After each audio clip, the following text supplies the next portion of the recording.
Assalamualaikum warahmatullahi wabarakatuh. Di sini saya Ajeng Hidayah dengan NPM A1I025031 akan menjelaskan tentang pengelolaan sarana dan prasarana pendidikan.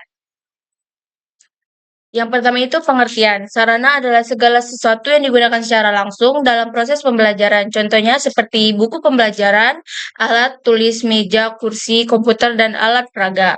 Lalu prasarana adalah fasilitas yang mendukung secara tidak langsung jalannya proses pendidikan seperti gedung sekolah, ruang kelas, perpustakaan, diam. Coba kamu tuh udah cepet selesai loh.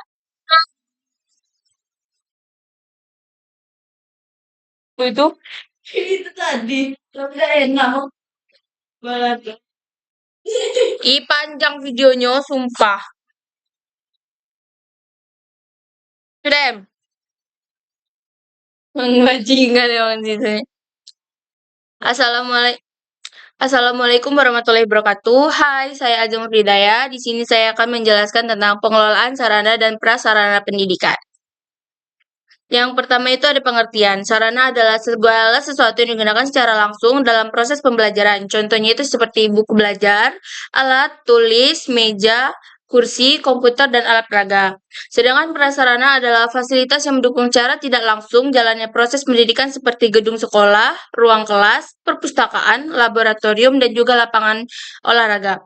Keduanya sangat penting karena tanpa ada sarana dan prasarana yang memadai, proses pembelajaran tidak dapat berjalan secara optimal.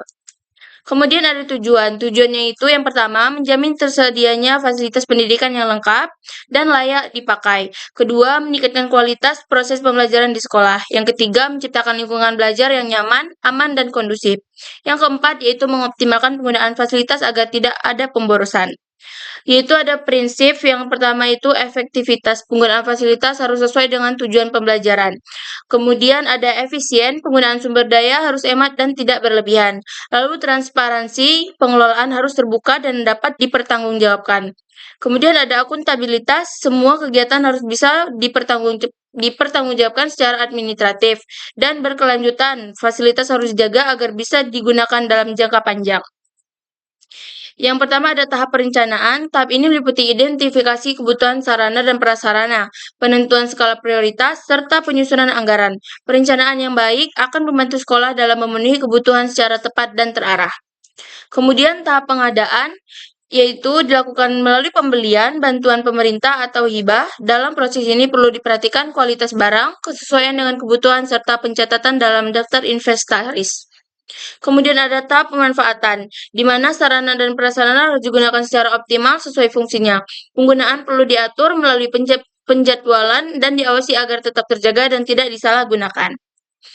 Keempat, ada tahap pemeliharaan, di mana dilakukan secara rutin untuk menjaga kondisi fasilitas agar tetap baik. Kegiatan ini meliputi perawatan, perbaikan, serta pencegahan kerusakan agar sarana dapat digunakan dalam waktu jangka panjang. Yang kelima ada tahap penghapusan, yang barang yang sudah rusak berat atau tidak layak pakai harus dihapus sesuai prosedur. Hal ini bertujuan agar menghindari penumpukan barang dan menjaga efisiensi penggunaan fasilitas. Dan yang terakhir itu ada kesimpulan di mana pengelolaan sarana dan prasarana pendidikan merupakan proses penting yang dilakukan secara sistematis mulai dari perencanaan hingga penghapusan. Pengelolaan yang baik akan sangat mendukung keberhasilan proses pembelajaran. Baiklah, sekian penjelasan dari saya. Saya akhiri. Wassalamualaikum warahmatullahi wabarakatuh.